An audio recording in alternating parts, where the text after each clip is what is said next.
மங்கள செவ்வாய், முருக தரிசனம், நடுப்பழனி, தண்டாயுதபாணி. பெருங்கரணையில் உள்ள மலையில் எனக்கு ஒரு கோவில் எழுப்ப வேண்டும் என்று முத்துசுவாமி என்ற மிராஸ்தார் கனவில் குழந்தை வடிவத்தில் தோன்றிய முருகப்பெருமான் கூறியதன் பேரில் உருவாக்கப்பட்ட ஆலயம்தான் காஞ்சிபுரம் மாவட்டத்தில் அமைந்துள்ள நடுப்பழனி தண்டாயுதபாணி திருக்கோவில். நடுப்பழனி என காஞ்சி பெரியவரால் பெயர் சூட்டப்பட்ட தலம். மரகத மூலவரை கொண்டு விளங்கும் திருக்கோவில். குறையோடு வருபவர்களுக்கு திருநீறு தந்து குணமாக்கும் வல்லமையும் முத்துசுவாமிக்கு முருகன் திருவருளால் கிடைத்துள்ளது. ஆகையால் அவர் சித்தராக போற்றப்பட்டார்.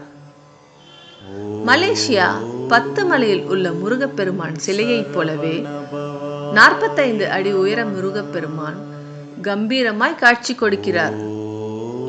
மரகத கல்லால் ஆன தண்டாயுதபாணி கிழக்கு நோக்கியபடி அருள் காட்சி தருகிறார். இவரை நினைந்து தொடர்ந்து 6 செவ்வாய்க்கிழமைகள் விரதம் கடைபிடிப்பவர்களுக்கு திருமண வரம், குழந்தை வரம் கிட்டுவதாக பக்தர்கள் கூறுகின்றனர். மலை உச்சியில் முத்துசுவாமி சித்தரின் ஜீவ சமாதி உள்ளது. ஓம் ஸ்கந்தாய போற்றி, ஓம் குஹாய போற்றி, ஓம் சிகிவாகனாய போற்றி போற்றி.